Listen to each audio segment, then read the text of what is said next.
Prince William is frustrated. BBC is helping the Crown makers Netflix commercialize infamous Martin Bashir interview after scene was shot at new broadcasting house. Netflix has filmed a scene for the Crown outside new broadcasting house.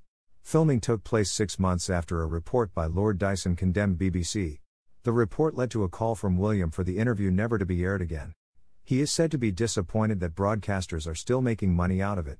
Prince William was today said to be frustrated that the BBC has been helping Netflix commercialize his late mother Princess Diana's Panorama interview for the Crown. The Duke of Cambridge is understood to be disappointed that broadcasters are still making money from her bombshell chat with Martin Bashir on the BBC in 1995.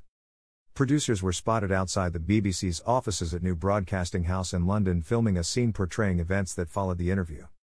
Actor Richard Cordery, 71, playing Marmaduke Hussey, then chairman of the BBC's Board of Governors, was seen getting out of a car and walking into the building. The scene is said to have recreated when Lord Hussey arrived amid the fallout from the programme in which Diana said, "There were 3 of us in this marriage." Our reporters understand the filming consisted of a single shot of him walking into the building and then back out again, but nothing further inside. The filming took place 6 months after a report by Lord Dyson concluded the BBC covered up deceitful behaviour used by Mr. Bashir to secure the interview. The BBC and Mr. Bashir both apologised, and the BBC wrote to Princes William and Harry. The report led to a call from William for the interview never to be aired again. Kensington Palace declined to comment, but William is believed to be standing by his previous statement following the Dyson report, when he said, "It is my firm view that this Panorama programme holds no legitimacy and should never be aired again." It effectively established a false narrative which, for over a quarter of a century, has been commercialised by the BBC and others. This settled narrative now needs to be addressed by the BBC and anyone else who has written or intends to write about these events. A TV source told our reporters earlier this week, "It's unbelievable that in the middle of a major fight with William and the royal family over its documentary, the BBC would allow Netflix to film on their property." The BBC and Netflix are joining forces to do the one thing William doesn't want, dramatising the Panorama interview, which is a part of his life he has said he does not wish to revisit. In May, Lord Dyson's report into Diana's Panorama interview concluded Bashir was in serious breach of the BBC's producer guidelines when he faked bank statements and showed them to Earl Spencer to gain access to the princess for the interview. Last month, Earl Spencer said he rejected the Crown's request to film at his family home of Althorpe. The forthcoming 5th series of the royal Netflix drama stars Elizabeth Debicki as his late sister, Diana, Princess of Wales.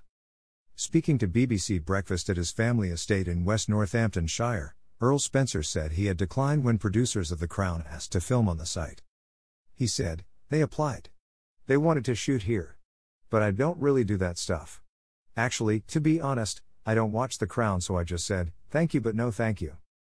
In October it was reported Earl Spencer could bring a private prosecution over the Bashir scandal after the Metropolitan Police said it had found no evidence of criminality. And the revelation over filming at New Broadcasting House comes a fortnight after it emerged the Crown's producers filmed the controversial Diana revenge dress scene only 800 yards from Prince William's bedroom at Kensington Palace. The Netflix series recreated the evening Diana stepped out in an off-the-shoulder, tight black dress in a break with royal protocol after Prince Charles admitted to adultery on TV. The scene was filmed in the same spot in Kensington Gardens that Diana arrived at a dinner at the Serpentine Gallery in 1994. A position that can almost be viewed from Prince William's bedroom. Also last month, royal expert Penny Junor said the makers of The Crown had stuck up 2 fingers at the royal family by casting the stepdaughter of IRA supporter Roy Greenslade in the role of Countess Mountbatten.